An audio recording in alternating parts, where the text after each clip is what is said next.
Hey, I'm Kay.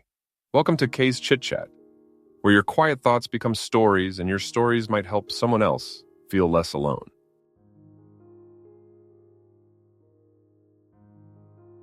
Michael sat in the courtroom, his back straight against the chair. His hands were on the wooden table, his fingertips tapping gently, steady, like he was keeping time to a song only he could hear.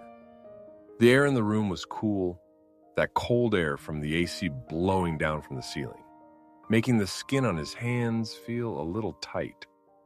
He liked that feeling, the feeling of being in control. Across the room, Sophia sat quietly. Her hands were in her lap, fingers laced together. She wasn't looking at him. All morning, she hadn't turned his way once. Michael used to think that was a sign of weakness, a sign that someone who was about to lose was too scared to face the winner. But now, watching her stare at her own hands, he suddenly felt something tighten in his chest. It wasn't worry, it was just a small feeling, like someone had given his heart a little squeeze. His lawyer was standing, his voice echoing steady in the room. Michael wasn't really listening to the words anymore. He'd gone over these arguments 100 times in his head before they were even spoken. Stable income, good environment, ability to secure Daniel's future. He had prepared everything. He always prepared everything. The sweat on his palms had dried a long time ago. He fiddled with his shirt cuff, rolling it between his thumb and finger. It was a mindless habit, but it helped him keep his breathing steady. Then Sophia stood up. Well, she didn't just stand up. Her lawyer called her name, and she slowly pushed her chair back.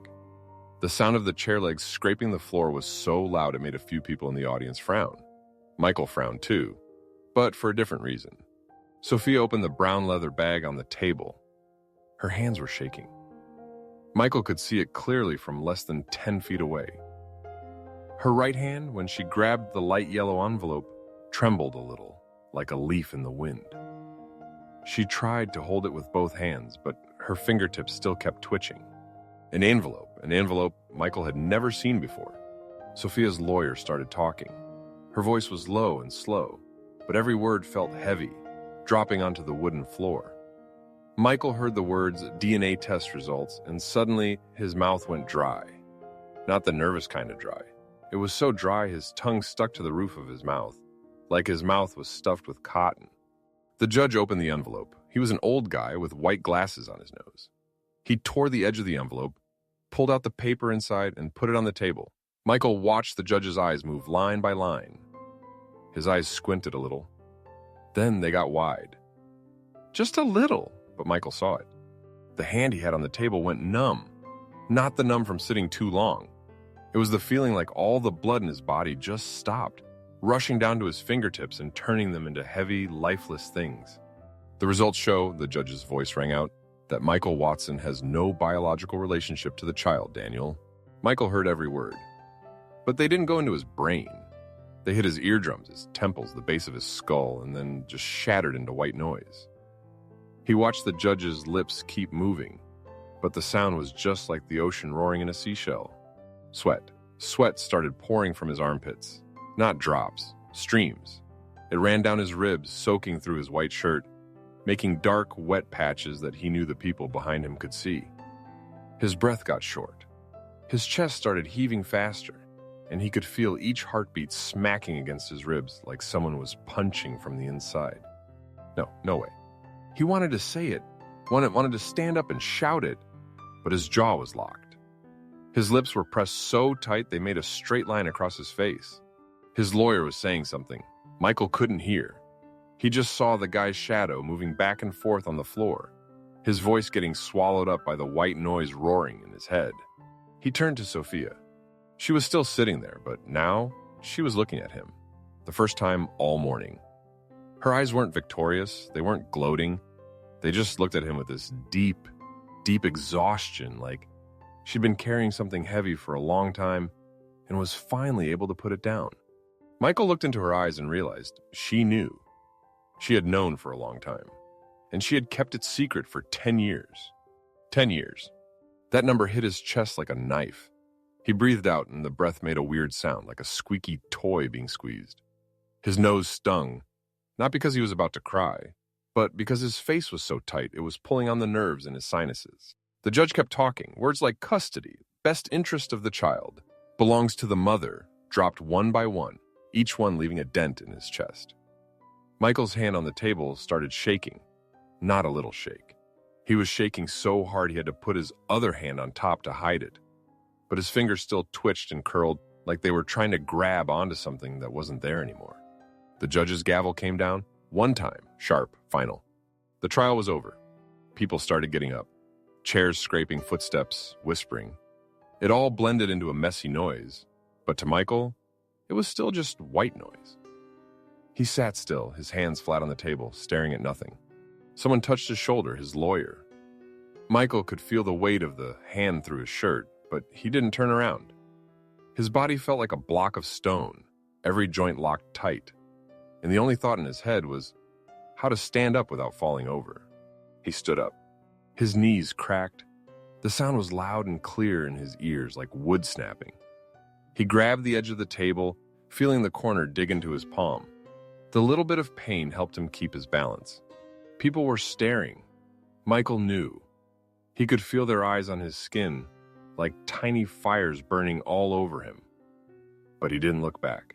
He just walked toward the door, slow, steady, making sure his feet were solid on the wooden floor. Outside, the sun was blinding. Michael walked through the glass doors, and a wave of hot air from the parking lot hit his face. It was nothing like the cold in the courtroom. It was so hot the skin on his face started to sting, and sweat from his forehead ran down his nose, gathering at the tip before dripping off. He stopped. Standing on the sidewalk, the sun beating down on his shoulders, he closed his eyes. In the darkness behind his eyelids, red and orange lights danced, and Michael tried to count them so he wouldn't have to think about anything else. Then he heard a call. "Dad!" Daniel's voice. Coming from far away, clear, but carrying the excitement of a kid running toward his dad. Michael stood frozen. For a split second, his body locked up. He could feel every muscle in his back go tight, every vertebrae stacked up like concrete blocks. His breath caught in his chest, and his heart gave one huge thump, so loud he could hear the blood rushing in his ears. He didn't dare turn around, because if he turned, he would see Daniel. The 10-year-old boy with brown hair and hazel eyes, the boy he had raised, taught, taken to school every morning, read to every night. The boy he had never doubted, never questioned, never once thought might not be his. And if he turned, he would have to face it. Face the truth that Daniel was still calling him Dad. But he no longer had the right to answer. Michael stood there, the sun burning his shoulders, sweat running down his back. And the call of Dad came again, closer but still far enough away that he could pretend he didn't hear. He walked away, step by step, toward his car sitting in the sun. His hand opened the door, and when he sat down in the driver's seat, he realized his hand was gripping the steering wheel so tight his knuckles were white. He stared at his hand, at the veins bulging under his skin, and wondered if he was still the same dad Daniel had always known. The answer was already decided back in the courtroom. But in his head, the call of Dad still echoed, never stopping, never fading, like a sound that had been burned into his eardrums and would stay there for a very, very long time. The day Michael proposed to Sophia, it was raining. It wasn't a heavy rain, just a light drizzle blowing in the wind, enough to wet your shoulders if you stayed out too long. Michael looked through the restaurant window, watching tiny raindrops cling to the glass and slowly slide down, and he felt satisfied. Everything was going exactly as he'd planned. Table 7 in the far corner by the window but out of the draft. The light on the table was set just right, not too bright to show every tiny flaw on her face, but not too dim that he couldn't see her expression. He'd picked a 3 Michelin star restaurant, but what mattered more was that it had a back exit near the parking lot, just in case she said no and he needed to leave without anyone seeing. But Michael didn't think he'd need that exit. Sophia sat across from him, her hand around a glass of red wine, her fingers lightly tracing the stem. She was talking about work, a new project she'd been put in charge of, numbers, reports, meetings that went late into the night. Her voice was excited, her eyes lighting up every time she mentioned a new challenge. Michael listened. He always listened. But in his head, those numbers and reports were being rearranged into something else. A plan. I love my job, Sophia said, putting her glass down, her hand unconsciously pushing the napkin aside. A small move, but Michael noticed. She always did that when she was excited about something. Pushed things out of the way to make room for her hands to move. I know, Michael said. He reached out and put his hand on hers. Her skin was cool, a little tight from the cold glass. He gave a gentle squeeze and felt the small bones under her soft skin. I love seeing you get excited about what you do. Sophia smiled. Her smile pulled at her cheeks, and her eyes squinted a little, making small curves at the corners. She flipped her hand over, her fingers lacing between his. Her palm warmth spread into his skin, comfortable and nice. But Michael wasn't thinking about the warmth. He was thinking about how her fingers fit perfectly with his, like they were made to be together.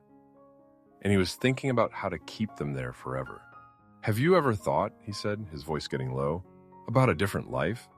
One where you're not racing deadlines, not up at 2 a.m. fixing reports, not bringing piles of work home on weekends? Sophia raised an eyebrow. Her eyebrows curved, pinching a little in the middle, making a small wrinkle Michael could only see up close. I've never thought about that, she said. I like what I do. I know, Michael said again. But this time his thumb started moving on her hand, drawing small, slow circles. A comforting gesture, or a manipulative one, and depended on how you looked at it. But do you know what I love most? What? I love thinking about what you'd do if you didn't have to do anything you didn't want to. Sophia laughed louder, but there was a tiny pause before the laugh. A pause, just one breath long, but Michael heard it. It was the pause of hesitation, of a thought starting to bloom but not fully forming. I don't get it, she said. Let me explain. Michael pulled his hand back, not because he wanted distance, but because he wanted her to feel the absence of his warmth, a small emptiness to make her want to fill it. He reached into his vest pocket, his fingers touching the black velvet box. The velvet was soft, warmed by his body heat. I want you to quit. The words landed between them, right on the white plates and crystal glasses. Sophia stopped smiling. Her lips were still slightly open, like she was holding on to the smile that was fading, but her eyes had changed. They got wider, her pupils dilating a little in the warm light. Quit, she repeated, and her voice went up a half step. Quit, Michael said, his voice steady like it was the most obvious thing. I have more than enough for both of us. You don't need to work if you don't want to. But I want to, Sophia said. And in her voice there was something very small, very quiet, like a guitar string that got plucked but got muffled before it could ring out. I told you, I love my job. I know, Michael reached out again. This time he didn't take her hand. He touched her chin, his fingers gently tilting her face up so her eyes met his. Under his fingers, her skin was smooth, her cheek warmth spreading to his fingertips. But do you love me? That question made Sophia quiet. Not a hesitant quiet, but a quiet because the answer was so obvious it didn't need to be said.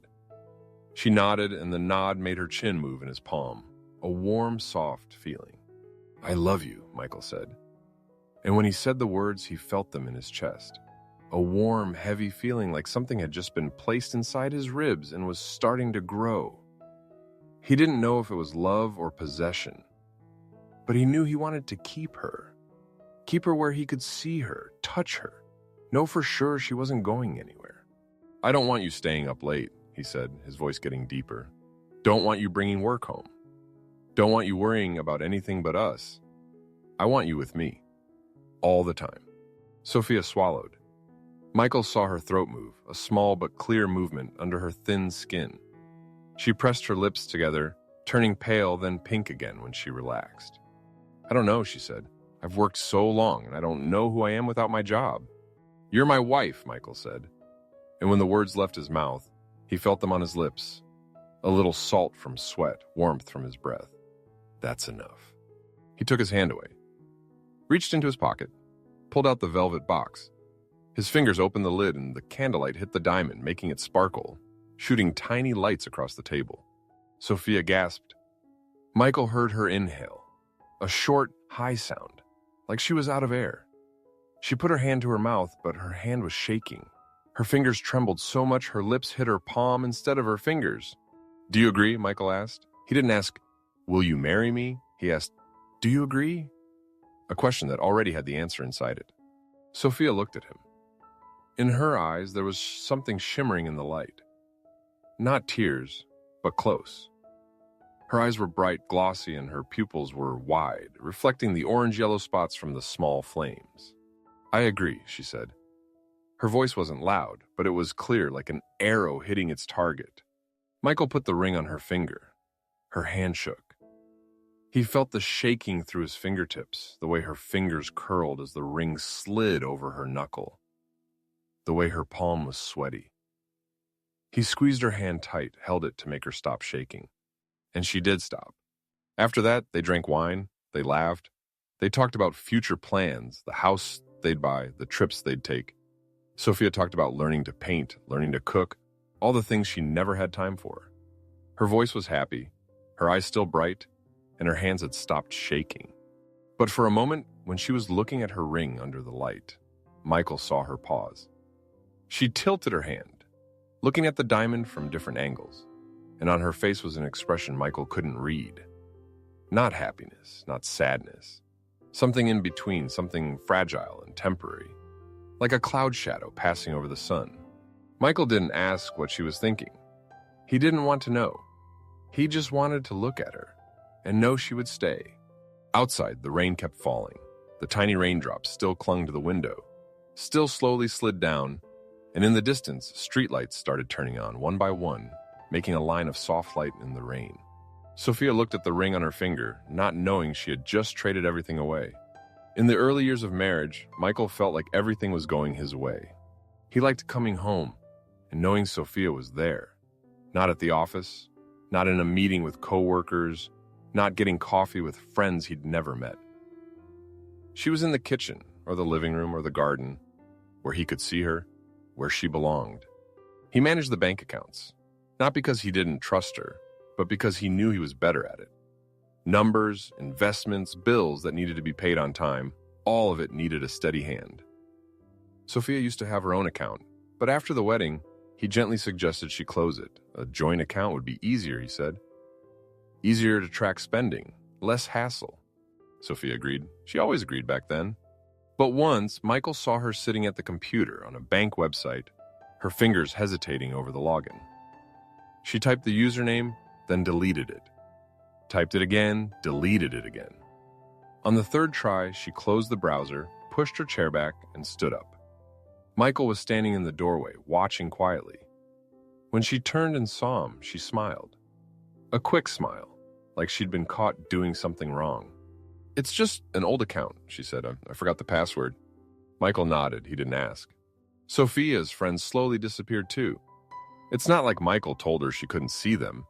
He just reminded her about the long drives, the danger of driving at night, how friend hangouts always went on too long. And every time Sophia got a call from an old friend, Michael would show up right then, standing close enough that his voice would carry into the phone. "You're busy," he'd tell her, his voice soft but loud enough for the person on the other end to hear. "Maybe another time." Sophia would look at him. Her eyes weren't angry, but there was something in the way she bowed her head, the way she put the phone down slowly, like she was setting something heavy on the ground. Then her friends stopped calling. One afternoon, Michael came home early. He opened the door and saw Sophia sitting on the couch, holding a book. But the book wasn't open. She was just holding it, her thumb rubbing the cover, her eyes staring out the window. Outside, it was raining. Raindrops fell on the window, and their shadows moved across her face, making trails of light and dark from her forehead to her chin. "You didn't go out?" Michael asked, taking off his jacket. Sophia turned. It took a second for her eyes to adjust from staring outside. "I have nothing to go out for," she said. Her voice was calm, but there was a pause before she spoke, a pause, 3 breaths long, and in those 3 breaths, Michael saw her lips press together, then relax. He sat down next to her. The couch sank under his weight, and her body leaned toward him a little. He put his hand on her knee, feeling the thin fabric and her warm skin underneath. "I do this for you," he said. I want you to be comfortable, not worry about anything." Sophia nodded. The nod was so fast, so easy. Michael almost heard her neck crack. She put the book on the table, her hand shaking as she set it down. not a scared shake. It was her trying to be so light, so slow, not to make a sound. But things got worse when Eleanor started showing up. Michael's mother never liked Sophia. Michael knew that. He could tell by the way she looked at Sophia when she wasn't watching. Her eyes narrow, the corner of her mouth turned down, like she was looking at something that didn't belong. But she didn't say anything until after the wedding. The first night Eleanor visited, she sat in the living room, holding a teacup, looking around like she was taking inventory. Sophia brought out a plate of homemade cookies, set it down, and stood there, hands clasped in front of her. "You made these?" Eleanor asked, not looking at Sophia. "Yeah," Sophia said. Her voice was small, a little higher than usual. Eleanor picked up a cookie, held it up to her eyes, then put it down. Didn't take a bite. "Michael used to love almond cookies," she said, like she was talking to the air. "The neighbor's daughter made them really well. She studied cooking in Paris." Sophia didn't say anything, but Michael saw her clasped hands tighten. Her fingers pressed into her knuckles so hard the skin went white. Michael sat still. He didn't want to pick sides. But in his head, a little voice reminded him his mother was right about one thing. Sophia didn't come from a family that could teach her those things. She didn't learn to cook in Paris. She didn't know how to talk at big parties. She needed to learn, needed to be shaped, and Eleanor was the one to do it. After that, his mother came more often. She never called first. And every time she brought something, a dress she thought Sophia should wear, a cookbook she thought Sophia should read, a comment about how she cleaned, how she arranged flowers, how she talked to the maid. "In this house," Eleanor said, standing in the kitchen, pointing at the fridge, "we don't keep leftovers more than a day. Michael has always had fresh food." Sophia stood by the sink, holding a sponge. She was washing a plate, and her hand stopped, the sponge still pressed against it, making a small squeaky sound. "I'll remember," Sophia said. "You better," Eleanor said, turning away, her footsteps loud on the wood floor, each step steady, like she was counting a beat. Michael stood in the hall, watching through the crack in the door.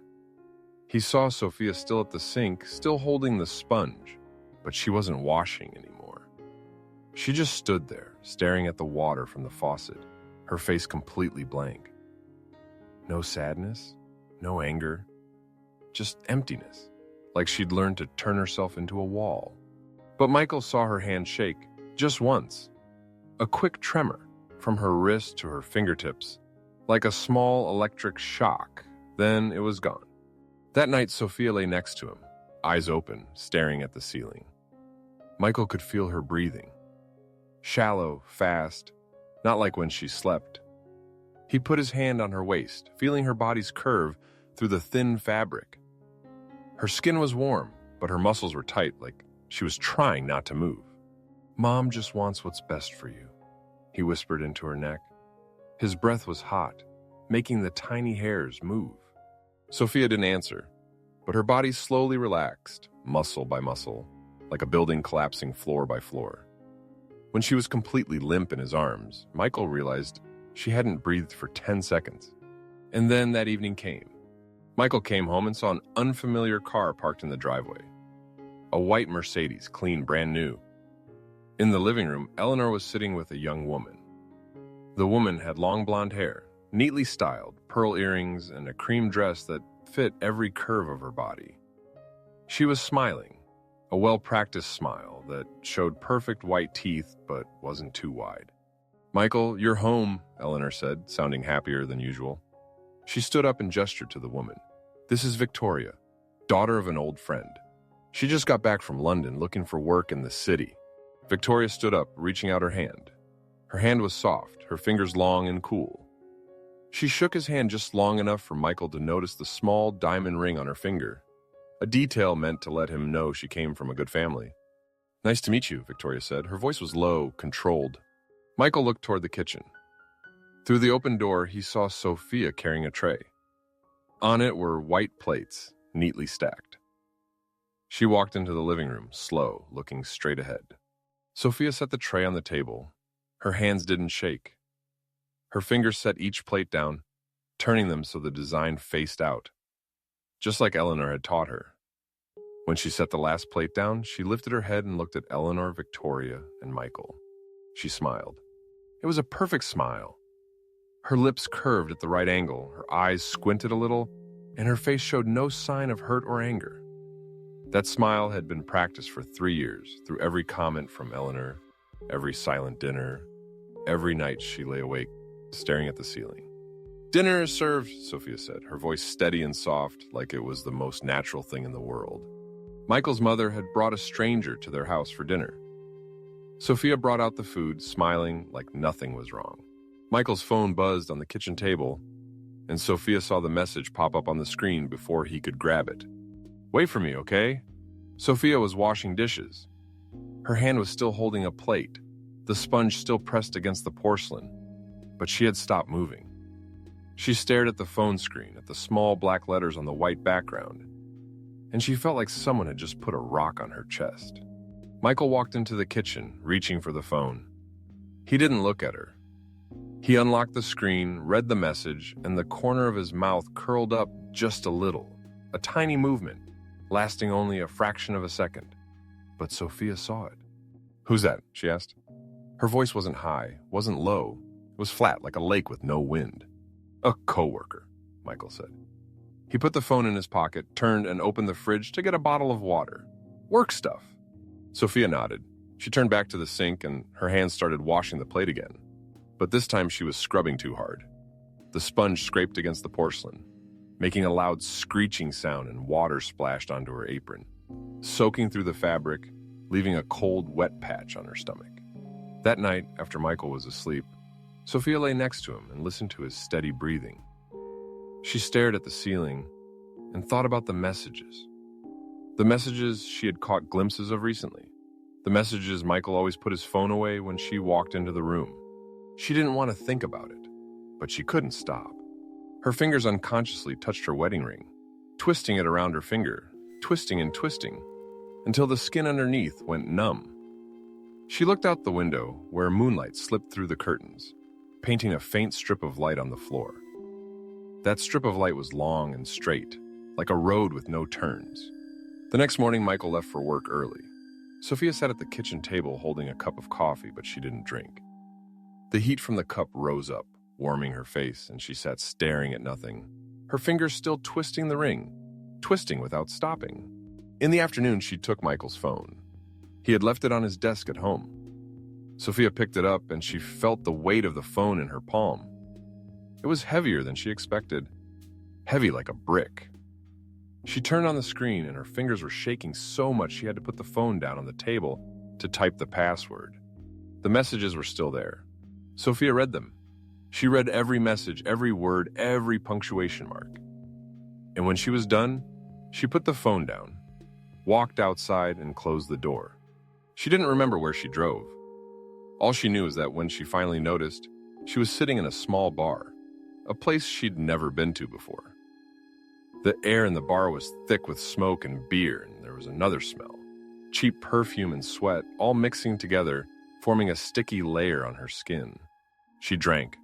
The first glass, she drank fast, feeling the bitter burn of alcohol slide down her throat, warming her stomach. The second glass, she drank slower, but her hands were already shaking. The third glass, she couldn't taste anything anymore. Just a numbness spreading from her tongue down her throat, and a lightness in her head, like she was floating in the air. Someone sat down next to her. A man. She couldn't see his face clearly. The lights in the bar were too dim, and her eyes couldn't focus anymore. She just saw a shape. Broad shoulders, a hand reaching for hers. "You okay?" he asked. Sophia laughed. She didn't know why she was laughing. Maybe because of the question. Okay. She hadn't been okay for a very long time. But this was the first time anyone had asked her that. "No," she said. Her voice was hoarse, like her throat had been scraped raw by the alcohol. The man didn't say anything else. He just sat there next to her, and his hand stayed on hers. The warmth from his hand spread into her skin, and Sophia closed her eyes, letting that warmth soak into her. She didn't remember leaving the bar, didn't remember getting into someone's car, didn't remember how she ended up in that room. She only remembered broken pieces, a door opening, a ceiling light too bright making her squint, a hand unbuttoning her shirt, and someone's breath on her neck. And an empty feeling, not pain, not pleasure, Just an emptiness so deep she could hear her own echo inside her body. When she woke up, morning light was coming through the curtains, painting orange streaks on the wall. She was lying in a strange bed, no sheets, and her body ached. Not the ache of being hit, but the ache of muscles stretched too far, the ache of skin remembering the hands that had touched it. Sophia sat up. Every movement made her want to throw up. Her head was pounding, each beat from her temples spreading through her whole skull, and her mouth was so dry her tongue was stuck to the roof. She looked down at her body. Bruises on her neck, on her shoulders, on her chest. Not bruises from violence, but marks from fingers pressing too hard, from kisses too deep. She touched her face. Her fingers felt her cheek, her lips, and she could feel the swelling on her bottom lip. She jumped out of bed, ran to the bathroom, and threw up. She threw up until there was nothing left in her stomach, just bitter yellow bile rising up her throat. She sat on the bathroom floor, arms wrapped around herself, and her body shook in waves.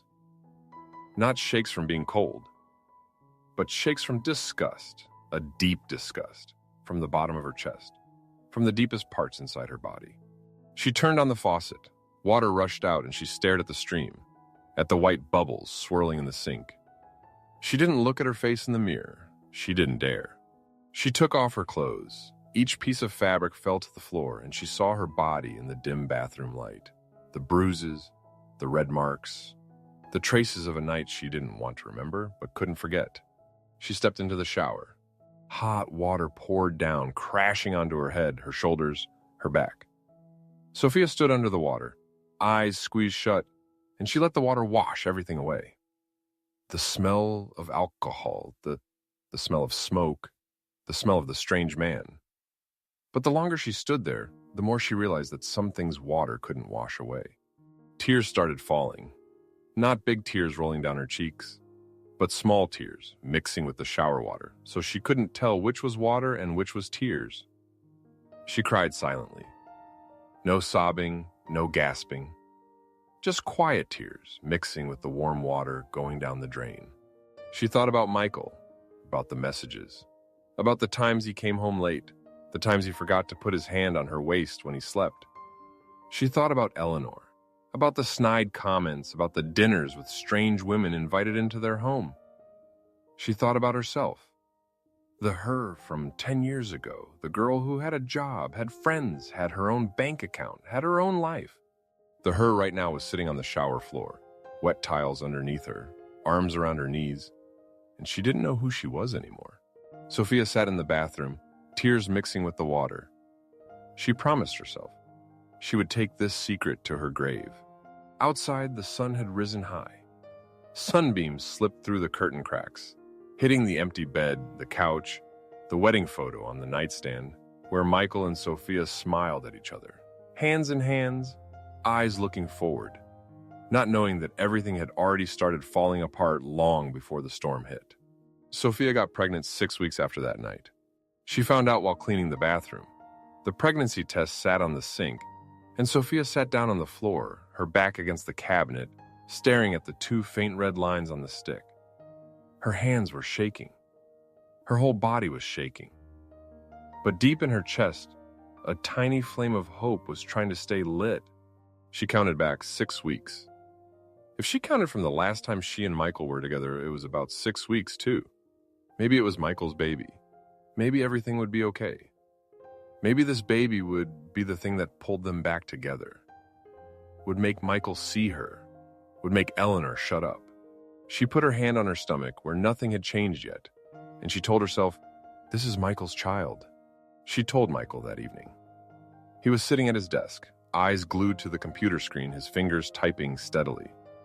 Sophia stood in the doorway, one hand on her stomach, the other gripping the door frame so hard her fingertips went white. Michael, she said. He didn't turn around. Yeah? I'm pregnant. The typing stopped.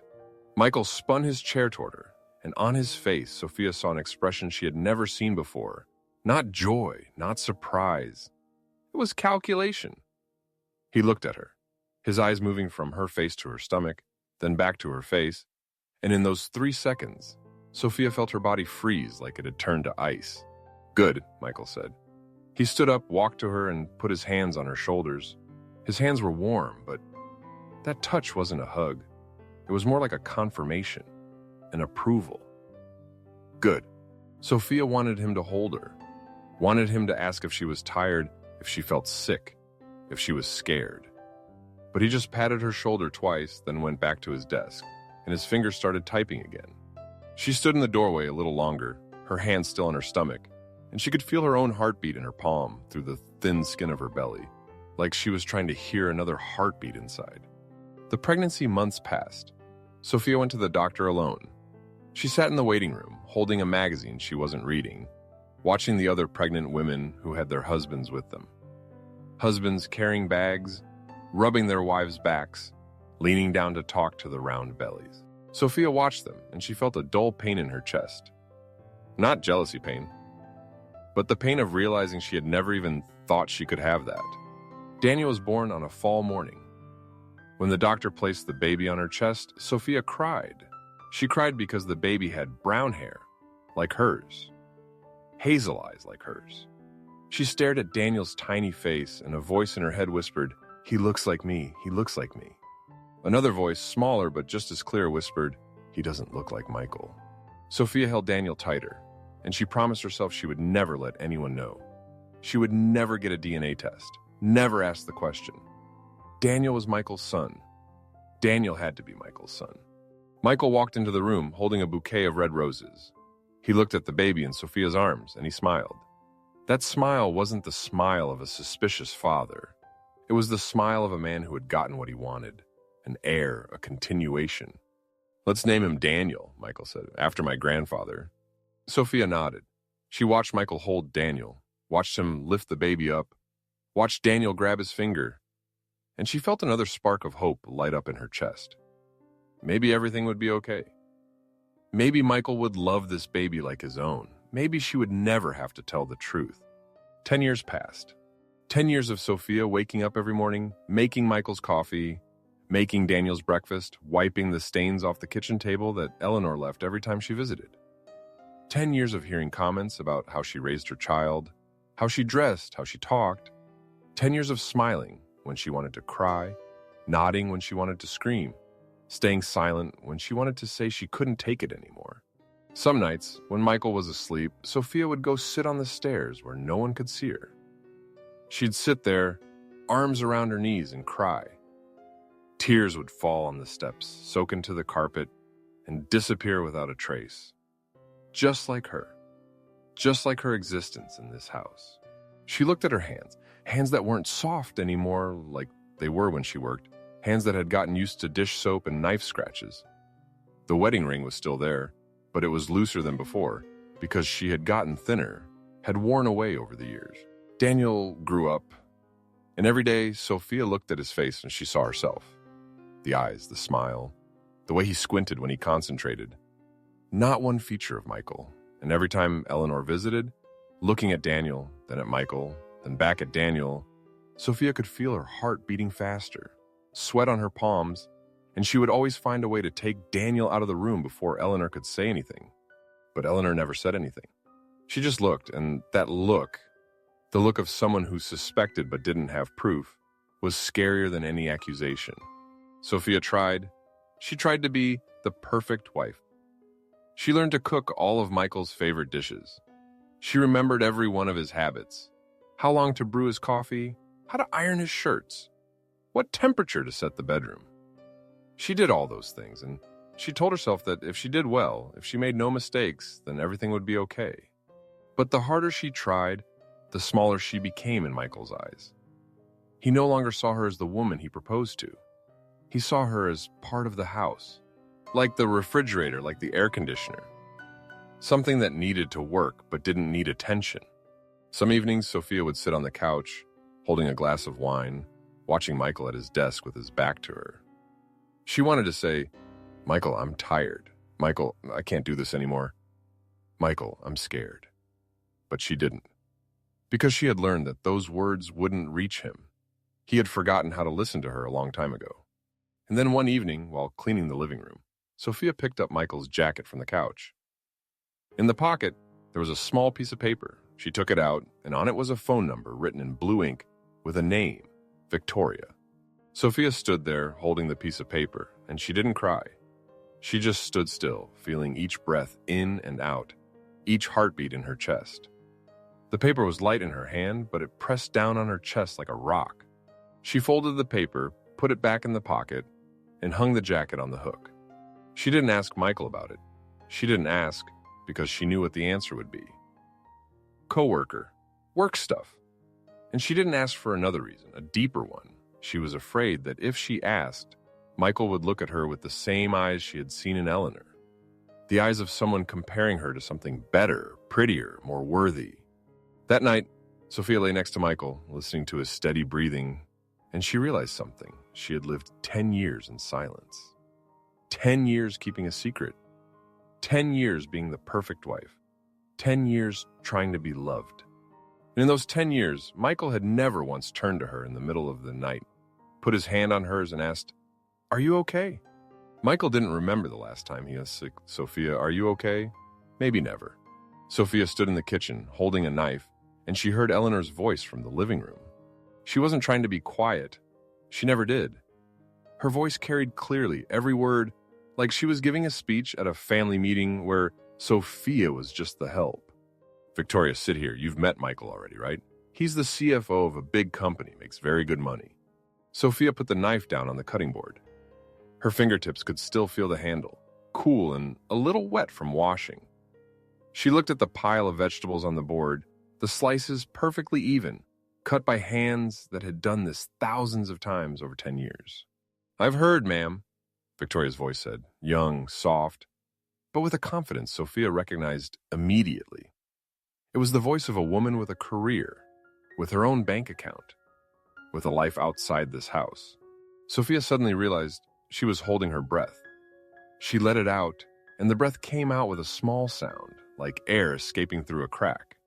"Is Michael home yet?" Eleanor asked, her voice louder, aimed toward the kitchen. "Not yet," Sophia said. Her voice was flat. She reached for a towel, wiping her fingers that had started to shake. Not cold shakes, but shakes from the feeling rising up from her chest, the feeling she had been pushing down for 10 years. "When he gets home, we'll eat," Eleanor said, like Sophia wasn't there. "Victoria, what do you like, beef or salmon?" "Oh, anything's fine," Victoria said, and she laughed. A short, polite laugh, but enough for Sophia to picture her face. Bright, confident, belonging to the world she had lost long ago. Sophia turned back to the kitchen. She opened the fridge, took out the marinated beef, and put it on the counter. Her hand grabbed the pan, put it on the stove, and turned on the flame. The fire lit up, blue mixed with orange, and she stared at it, feeling the heat on her face. In the living room, Eleanor kept talking. Her voice wasn't loud, but it went through the kitchen wall, through the sound of oil sizzling, and stabbed into Sophia's ears like needles. "Victoria works in finance, you know. She makes really good money. She bought her own apartment in Manhattan." Sophia lifted the pan, coating the bottom with oil. The hot oil sizzled, and small drops splashed on her hand, burning. She didn't pull back. That small pain, quick, reminded her that she could still feel. "My son deserves that," Eleanor said. And now her voice wasn't directed at Victoria anymore, and she was stating a fact. A capable woman with a career who can take care of her husband. Not the type who just sits at home being a freeloader. Sophia set the pan down. The metal hit the stove with a clang, and she stood still, hands on the counter, feeling the heat from the stove rising up, warming her palms. Her chest was heaving. Each breath in had resistance in her throat, like someone was squeezing her windpipe. She opened her mouth, took a deep breath, and the air filled her lungs, but it didn't make her feel better. It only made her realize she was angry. No, not angry, furious. A fury that had been compressed for 10 years, crushed down by smiles, by nods, by nights of crying alone on the stairs. And now it was rising up from her stomach, from her chest, from her throat like hot lava. She heard the door open. Michael was home. "Hey, Mom," his voice came from the living room. "Victoria, you're here?" "Michael." Victoria's voice cheerful, like they already knew each other. "Mrs. Eleanor invited me for dinner." Sophia stood in the kitchen, hands still on the counter, and she heard everything. Eleanor's laughter, Michael's voice, their comfort with each other, their familiarity like she didn't exist. Like this kitchen, this house, this life wasn't hers. She looked at her hands, the hands that had done so much work over 10 years. Cooking, cleaning, taking care of Daniel, serving her husband, serving her mother-in-law.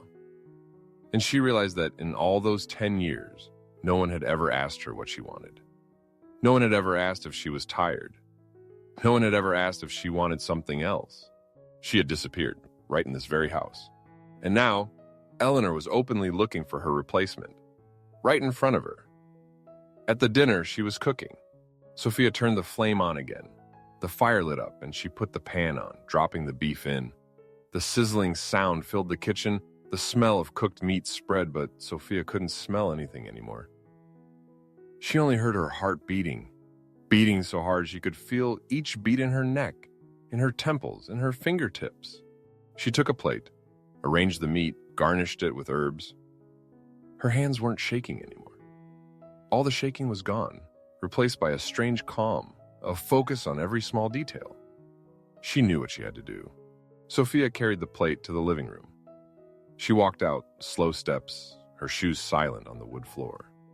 In front of her, Eleanor sat in the main chair, Victoria next to her, and Michael sat across, holding a glass of wine. Sophia set the plate down on the table. She didn't look at anyone. She just looked at the plate, at the neatly arranged meat slices, at the dark green herbs. And she realized this was the last meal she would cook for this house.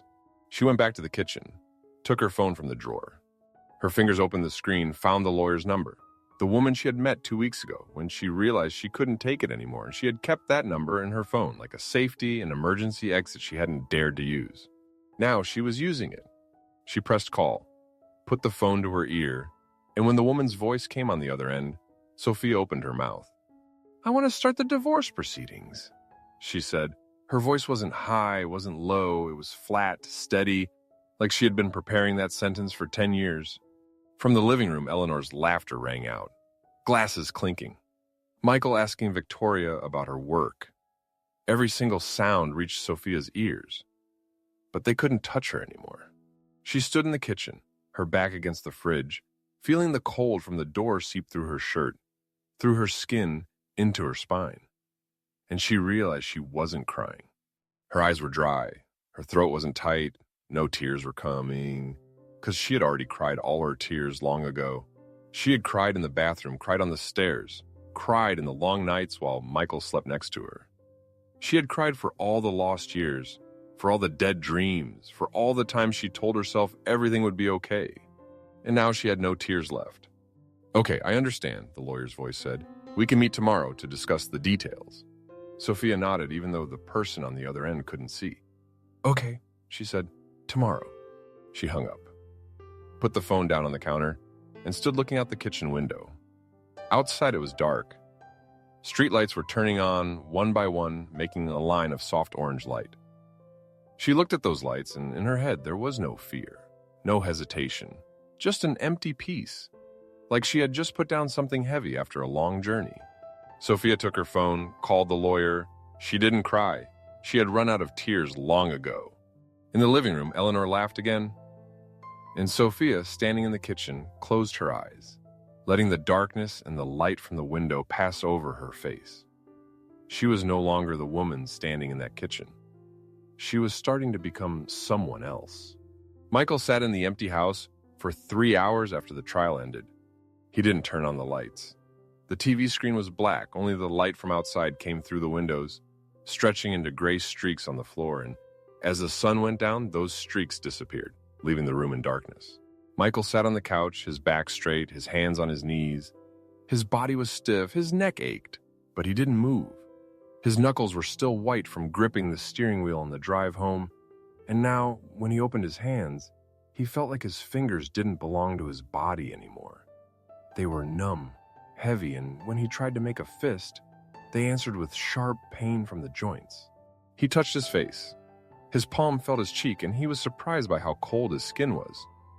Not cold from the weather, but cold because the blood in his body seemed to have stopped flowing a long time ago, leaving only a dull cold spreading from his chest to his fingers and toes. Michael stood up. His knees cracked, and he had to hold onto the couch to keep his balance. He walked toward the bedroom, but when he reached the door, he stopped. On the bed, the sheets were still tucked in, the pillows still neatly stacked. Everything just as Sophia had left it. No Daniel running around, no laughter, no smell of food from the kitchen. The house was so quiet Michael could hear his own breathing. Short, fast, uneven, like he had just run a long distance without stopping. He went back to the living room, sat down at his desk. His hand reached for the phone. Not the one he used at court, but the old one. The one he had used back then. The screen lit up. Michael opened the messages and his fingers scrolled up and up to the oldest ones. He saw the message he had sent to Victoria. Coming home late, don't wait for dinner. Busy this weekend with meetings, you take care. I'm tired, another time. He stared at those words and suddenly they looked like they were written by someone else. Someone he didn't recognize. Someone cold, distant, who thought those short messages were enough to explain his absence. He kept scrolling messages he sent to coworkers, to friends, to his mother, and then he stopped at a message he sent to Sophia from a long time ago. A short message, just a few words.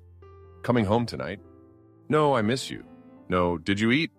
No sign that the person getting that message was his wife, the woman he had knelt down to propose to. Michael put the phone down on the desk. His hands were shaking. Not the light shakes from before, but shaking so hard the phone hit the desk with a dry thud. He looked at his hands, at his fingers curling uncontrollably, and he wondered if these hands had ever touched Sophia like someone who loved her, or only like someone who owned her. He remembered the early days, the times he held her hand, squeezing tight so she wouldn't go anywhere. The times he put his hand on her shoulder, pressing down to make her stay seated. The times he grabbed her wrist, just hard enough so she couldn't pull away. And he told himself that was how he showed love. But now, looking back, he didn't see love there. He saw a man holding on, controlling, taming a creature he thought was his. Michael got up from his chair. He walked to the kitchen, opened the fridge, and took out a beer. His hand opened the bottle, but when he brought it to his mouth, he didn't drink. He just stood there, feeling the cold bottle in his palm, staring at nothing. He remembered Daniel, the 10-year-old boy with brown hair and hazel eyes. The boy he had raised like his own son, but never really looked at. He never asked why Daniel didn't look like him. He never asked why Sophia always changed the subject when Eleanor mentioned DNA tests. He never asked why she seemed scared every time she stared at the boy too long. Because he didn't ask. He never asked. Michael put the beer down on the kitchen counter. His hand lay flat on the surface, and he felt the cold granite under his palm. This counter. Sophia had wiped it thousands of times. She had put food on it, put wine glasses on it, put her hands on it on those mornings when she stood alone in the kitchen, waiting for something that never came. He had stood in the hallway watching her, and he thought she was fine. He thought she had everything. A nice house, a healthy child, a successful husband. He never thought those things could be a cage. And now, standing in the empty kitchen, Michael realized he had never really seen Sophia. He had only seen the shadow of her, the shadow he wanted her to be. And now that she was gone, he realized he didn't know who she was.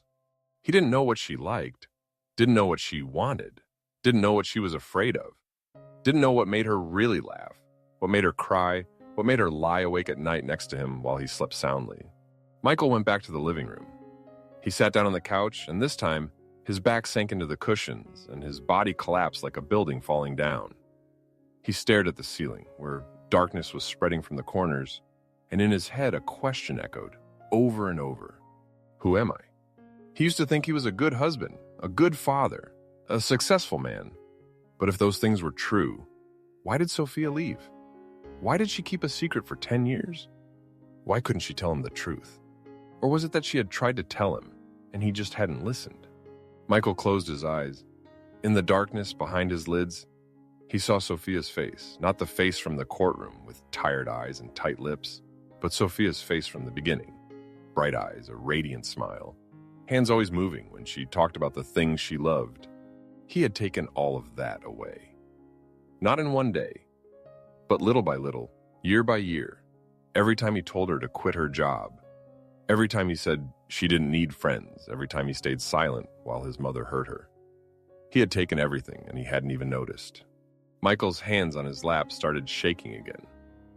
He felt his fingers twitching and he didn't try to control them anymore.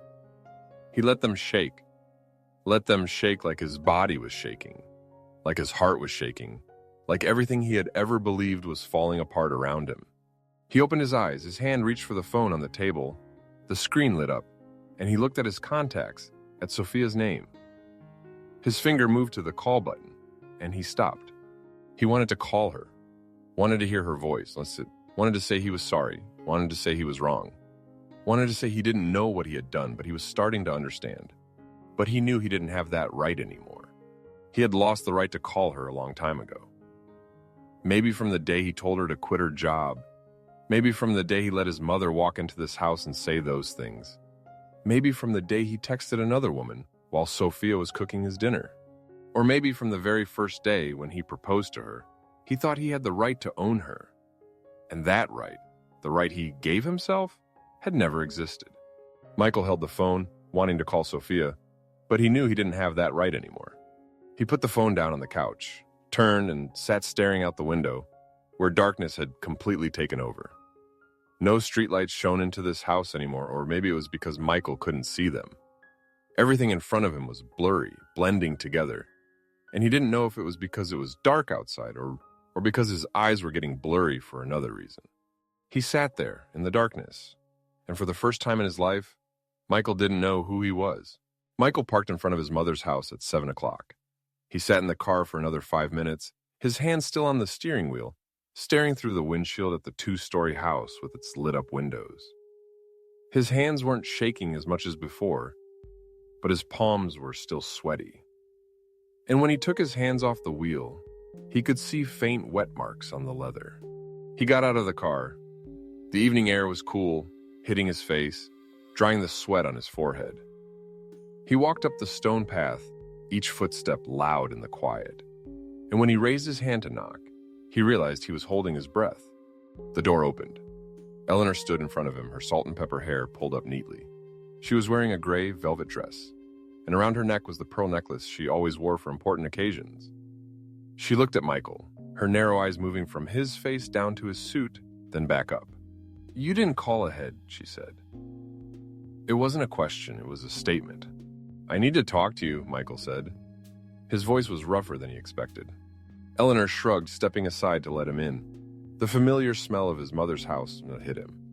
Lavender from the little bags she put everywhere. Expensive candle wax and another smell. The smell of things kept so carefully they no longer showed any signs of life. Michael walked into the living room. On the coffee table, a cup of tea was still steaming. Next to it, an open book, and reading glasses placed neatly on the page. Everything in this room had its place, and everything was in its place. "Want something?" Eleanor asked, heading toward the kitchen like everything was normal. "No," Michael said. He stood in the middle of the living room, hands in his pockets, and he could feel his fingers clenching in the dark of his pockets. "Sit down. I need to tell you something." Eleanor turned, looking at him. Her eyebrows went up, making 2 curves on her forehead. She walked to the couch, sat down, and smoothed her dress. Her movements were slow, deliberate, like she wanted Michael to see she wasn't in a hurry, wasn't worried, had no reason to be afraid. "I heard about the trial," Eleanor said before Michael could speak. Her voice was cold, like she was reading the news. "What a shame, but, women like her, sooner or later, their true colors show." Michael felt his jaw tighten. His teeth pressed together so hard he could hear them grinding in his head. "What did you say?" he asked. His voice was low, not because he was trying to be quiet, but because his throat was closing up. "Don't be sad," Eleanor said, reaching for her tea, taking a sip. "Some things you just can't predict, but at least it's not too late. Victoria is still single. She thinks very highly of you. You could, Mom, shut up." The words came out before Michael even knew he was saying them. His voice wasn't loud, but in the quiet living room, it sounded like a gunshot. The teacup in Eleanor's hand stopped in midair. She stared at Michael, her eyes wide, and on her face was an expression Michael had never seen before. Not anger, not contempt, but shock, like someone had just slapped her. "What did you say?" she asked, her voice no longer cold. Michael stepped forward. He stood in front of his mother, and in that moment, he wasn't the obedient son anymore. The man who always stayed quiet when his mother said the things she shouldn't say. He was just a man who had lost everything, and he didn't want to be quiet anymore. "You pushed her away," Michael said. And as he said the words, he felt pressure rising from his chest, from his throat, from his eyes. He didn't know if it was anger or pain, but it was hot, burning through every part of him. "From the very first day, you never accepted her. You always tried to make her feel small, and I let you do it." Eleanor put her cup down. The cup clinked against the saucer, a ringing sound. She looked at Michael. Her lips pressed tight and her hands on her knees started shaking. A small shake, but Michael saw it. "You don't know what you're saying," Eleanor said, her voice higher now, faster.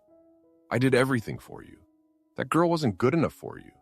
She didn't make money. She didn't know how to behave. She was my wife," Michael cut in. His voice was louder now, so loud he heard it echo in the room. "No matter who she was, what she did, how she was my wife, and I loved her, I chose her. But you never respected that choice." Eleanor stood up. She stood straight, as tall as Michael's shoulder, but this time, Michael didn't step back. He looked straight into her eyes, and he saw something he had never seen there before: uncertainty. "You think I destroyed your family?" Eleanor asked, her voice shaking. "You think I'm why she left? Son, she lied to you. She hid the truth for 10 years. That child is not yours." "And who made her feel like she couldn't tell the truth?" Michael asked. His voice wasn't loud anymore. It was low, but every word was heavy. "Who made her so scared she had to hide it for 10 years? Who showed her that in this house, she had no value except making everyone happy?" Michael took another step toward his mother. Now he was very close, close enough to see every wrinkle on her face, every gray hair on her head. He smelled her perfume, expensive, strong, a smell that always made him think of a garden trimmed so carefully no branch dared grow the wrong way. "You destroyed my family," Michael said. He said it slowly, clearly, so she heard every word. "Not Sophia, not Daniel, you. And I did too. I let you do it. I stayed quiet. I watched you hurt my wife, and I said nothing." Eleanor stepped back. Her legs hit the couch, and she sat down hard, like her legs couldn't hold her anymore. She looked at Michael, and in her eyes, the cold light had gone out. Instead, there was emptiness. A hollowness Michael had never seen in the woman who was always full of opinions, judgments, criticisms. "I only wanted what was best for you," she said. And now her voice wasn't the voice of a difficult mother, but the voice of an old woman clinging to the last thing she believed was true. "I didn't want you to get the short end.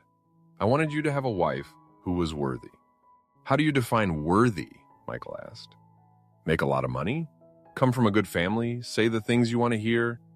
Did you ever ask what I wanted? Did you ever ask if I was happy with Sophia?" Eleanor was quiet.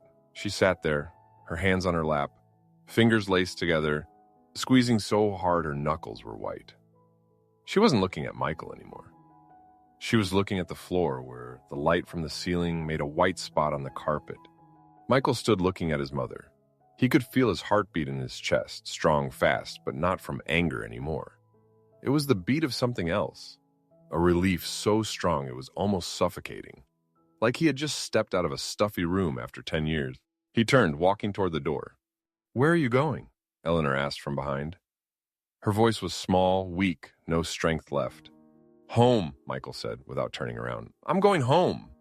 He opened the door, stepped out, and when the door closed behind him, he stood on the step, taking a deep breath.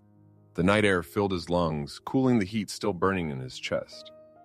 He looked up at the sky, where stars were starting to appear, and he realized that for the first time in years, he could breathe. Inside, Eleanor sat frozen on the couch.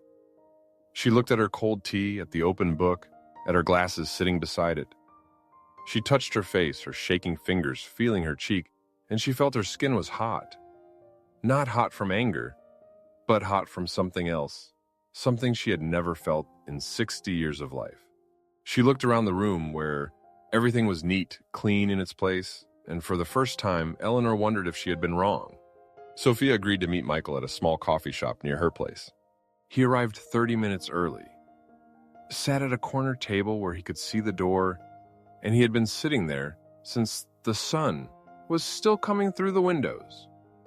until the sunlight faded, replaced by the yellow glow of the hanging lights. His hands were wrapped around a glass of water, his fingers tracing the edge, making smudges on the glass.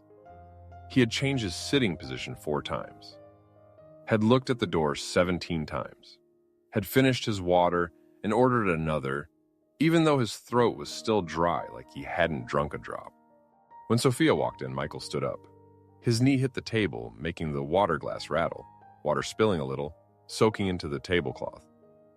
He didn't notice. His eyes were locked on her. Sophia wore a gray sweater, her hair tied back. She was thinner than the last time he saw her at court, but not thin overnight. It was the thinness of someone who hadn't eaten well, hadn't slept enough, had been carrying invisible weight on her shoulders for years. She walked to the table, and Michael could see she was also shaking. Not trembling like him, but a tightness in every step, like she was trying to keep her body from falling apart. "Sit down," Michael said, his voice rough. He pulled out the chair for her. Sophia sat. She put her small bag beside her, and her hands went on the table, fingers laced together. Michael looked at those hands, at the missing wedding ring.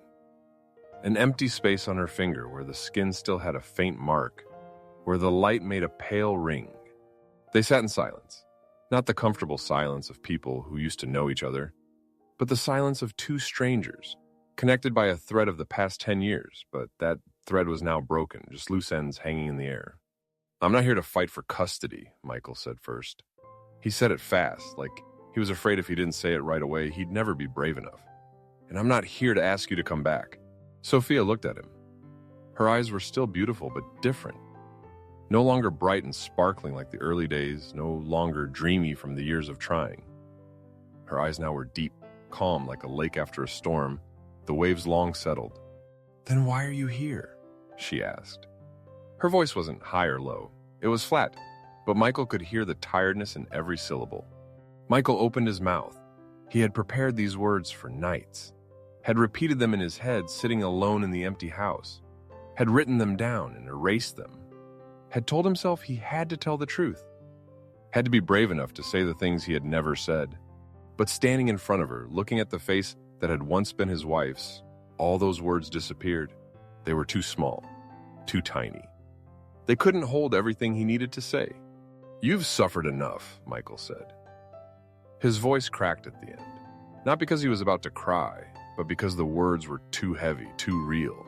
His throat couldn't hold them. "I'm sorry." The last 3 words came out of his mouth like a sigh held in for 10 years. He didn't know if he had ever said those words to Sophia before. Probably not. And now, saying them, he felt them in his chest. Not relief, but emptiness, like something had just been taken out of him. Sophia didn't say anything. She sat still, looking at her lace fingers, and Michael could see her hands squeeze tighter, squeezing until her knuckles were white. "I didn't see you," Michael said, and now his voice was starting to shake. He couldn't control it anymore. "From the very beginning, I didn't see you. I only saw what I wanted you to be. I wanted you to quit your job. You quit. I wanted you to stay home. You stayed. I wanted you to be quiet like you were quiet. I thought that was love. I thought love was ownership." He stopped. His breathing was short, fast, and he could feel pressure rising from his chest to his throat, to his eyes. He hadn't cried, but he knew he was close. "I never asked what you wanted," he continued. "Never asked what you needed. Never asked if you were hurting, if you were tired, if you wanted to leave. And I didn't protect you." The last sentence hung in the quiet coffee shop. Michael looked at Sophia and he saw she was still looking down, her fingers still laced, but now they weren't squeezing anymore. They were loose, like some tension had just been released. "I let my mother hurt you," Michael said, his voice getting softer but still clear. "I stood there and watched, and I said nothing. I left you alone in that house, alone with the things you couldn't say, alone with fears you couldn't name. I wasn't your husband. I wasn't Daniel's father. I was just a shadow." He stopped. There was nothing left to say. Those words were out, and now they hung between them, couldn't be taken back, couldn't be fixed, couldn't be made lighter. Sophia looked up. Michael saw her face, and in that moment, he saw something he had never seen in 10 years.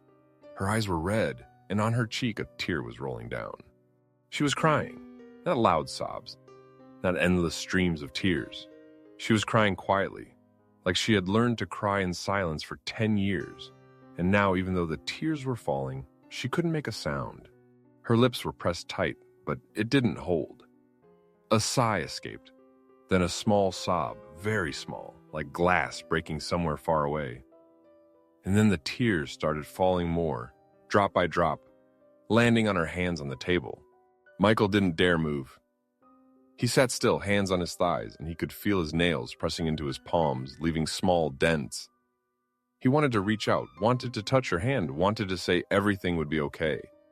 But he knew he didn't have that right anymore. He had lost the right to comfort her long ago. Sophia cried. She cried for 10 years of silence. For the nights on the stairs, for the times in the kitchen listening to her mother-in-law say things she couldn't swallow, for the times she asked herself who she was, for the times she wanted to speak but had no one to speak to. She cried for the girl who traded everything for a ring, for the woman who tried to become something she wasn't, for all the years gone that she couldn't get back. And then she stopped crying, not because she had no more tears, but because she had cried enough for now. She took a napkin from the table, wiped her face, and when she looked up again, her eyes were still red, but there was peace in them, the peace after a storm. Daniel asks about you every day, Sophia said. Her voice was rough but clear. Every morning when he wakes up, he asks, "Is Dad coming?" Michael's heart stopped for one beat. He felt it, an emptiness in his chest, a pause in his blood, and then a heartbeat so strong he heard it in his head. "You can visit him," Sophia continued, "if you want." Michael clenched his hands, his fingers pressed into his palms, and the pain from his knuckles spread to his wrists and to his arms. He didn't dare hope. He had learned that hope was the most dangerous thing for someone who had lost everything. But in his chest, something had just started beating again. "I can," Michael said. His voice wasn't loud, but every word carried weight he didn't know he still had. Sophia looked at him. She didn't say anything else. She stood up, picked up her bag, and walked out of the coffee shop. At the door, she paused for a second, like she wanted to say something, but then she kept walking, and the glass door closed behind her. Michael sat still. He looked at the door where Sophia's figure had disappeared behind the frosted glass, and in his head, the words, "Daniel asks about you every day," echoed over and over, like a song that had stopped but still hung in the air. Michael stood at the edge of the park at 3 p.m. He had arrived 45 minutes early. Enough time to pick a bench in the shade, but not too hidden, so Daniel could see him right when he walked in. He sat down, then immediately stood up. Sat down again. Stood up again. His palms were sweaty. He wiped them on his pants, but just a few seconds later, the sweat came back, even more than before. He looked at his hands, and he realized he was scared. Not scared Daniel wouldn't come, but scared that when he saw the boy, he wouldn't know what to say, wouldn't know what to do, wouldn't know how to be the father the boy deserved. A small breeze blew through, bringing the smell of fresh-cut grass and the rustle of leaves. Michael looked toward the park entrance, and he saw Sophia walk in. She wasn't with Daniel. She stood at the gate, pointing toward him, and then a boy ran out from behind her. "Dad!" That call cut through the quiet park, through the wind, through all the worry and fear packed into Michael's chest. It was clear, it was loud, and it carried an energy Michael had never heard in any other sound in the world. Daniel ran. The 10-year-old boy, brown hair flying in the wind, long legs taking fast, long steps like if he didn't run fast, he would miss the most important thing in the world. His t-shirt flapped, and on his face was a huge smile. A smile Michael had never seen on anyone. Michael stood up. His knees didn't crack this time. They went weak, like his bones had turned to water, and he had to hold onto the bench to keep from falling. He opened his arms, and he didn't even know he was doing it. It just happened. Like his body remembered how to hold Daniel long before his brain could give the order. Daniel crashed into his arms.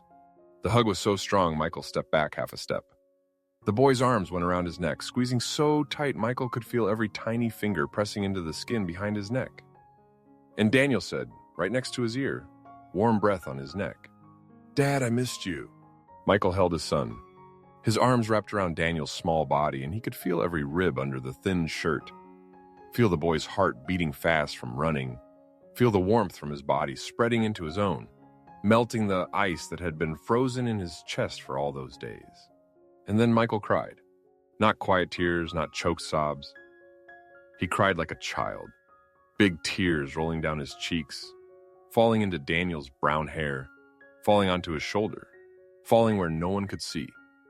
He tried to keep his body from shaking, but couldn't. His shoulders shook, his hands shook, his whole body shook like a leaf in the wind. Dad? Daniel said, his voice worried. He pulled back a little, his hazel eyes looking up at Michael's face, and his little hands reached up to wipe Michael's tears. Why are you crying? Michael couldn't answer. His throat was closed, like someone was squeezing it. He just held Daniel tighter, held him, like if he let go, the boy would disappear, would fade into the air, would just be a dream he had woken up from. I missed you, he finally said. His voice was rough, broken, not the voice of a successful executive, but the voice of a father who had just found his son after a long journey. I missed you so much. Daniel hugged him back. This time, the boy didn't say anything. He just pressed his face into Michael's shoulder, and Michael could feel his warm breath through his shirt, feel the boy let out a long sigh, like he was home too after a long time apart. They sat on the bench. Daniel sat so close to Michael there was no space between them. The boy told him about school, about new friends, about food his mom made, about the little cat he had at the new house. His voice was fast, innocent, like he wanted to tell Michael everything that had happened in the days they hadn't seen each other. Michael listened. He listened with his whole body, his whole heart. He didn't miss a word. When Daniel talked about getting a good grade in math, Michael put his hand on the boy's head, stroking his soft brown hair. When Daniel talked about falling off his bike, Michael's hand stopped and he looked down at the boy's knee, like he could see the wound even though it was healed. Dad, Daniel said, his voice getting quieter, Mom said you don't live with us anymore. Michael felt his heart squeeze. He looked at Daniel, at the hazel eyes looking at him with the seriousness of a child trying to understand something too big for his age. That's right, Michael said, his voice as gentle as he could make it. Your mom and I don't live together anymore. Why? Daniel asked, his eyebrows scrunched together, making a small wrinkle between them. Michael paused. He wanted to say it was his fault. Wanted to say he was wrong. Wanted to say he hadn't treated his mom right, hadn't protected her, had let bad things happen. But he looked at Daniel's young face, and he knew the boy was too young to understand those things. There are things even grown-ups don't fully understand, Michael said. But there's one thing you need to know. I'm still your dad. Forever. Daniel looked at him, and a small smile started to grow on his face. I know, he said, his voice confident. You're my dad. No one can replace you. Michael squeezed his hands. His fingers pressed into his palms, and the pain from his knuckles spread to his wrists. But this time, it wasn't the pain of regret. It was the pain of a man trying to keep himself from crying again. They played ball. They ran on the grass, and Michael realized he hadn't run like this in a very long time. His breath was short, his lungs burned, and sweat ran down his forehead, stinging his eyes. But he didn't stop. He ran after Daniel, picked up the ball, threw it back, and every time the boy caught it, he laughed. And that laugh melted everything left in Michael's chest. When the sun started to set, Sophia came. She stood at the edge of the grass, watching them, and on her face was an expression Michael couldn't read. Not sad, not happy. Something in between, something that was both painful and relieved, like she was seeing something she had once hoped for, but hadn't dared to believe would happen. Daniel, she called. Time to go. Daniel ran back to Michael, hugging him again. This time the hug was shorter, but no less tight. Come visit again, okay? He said, his voice excited. I will, Michael said. He looked down at Daniel, and he promised himself he would keep this promise, no matter what. Daniel ran to Sophia, and she took his hand, leading him out of the park. At the gate, Daniel turned back, waving at Michael, and Michael waved back. Then the boy turned away, skipping next to his mother, and slowly, their figures got smaller, then disappeared behind the trees. Michael sat down on the bench. He looked toward the gate where no one was left, and he could feel every breath he took, every heartbeat, every drop of sweat still on his forehead. His hands were on his knees, and he looked at them, hands that had once held tight, controlled, demanded. Now they just wanted one thing, to be Daniel's father. He didn't have custody, he didn't have blood.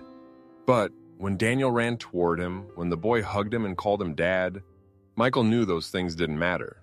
Fatherhood wasn't in court papers, wasn't in DNA numbers. It was in the hugs, in the calls, in the afternoons running on the grass, and the promise to come visit no matter what.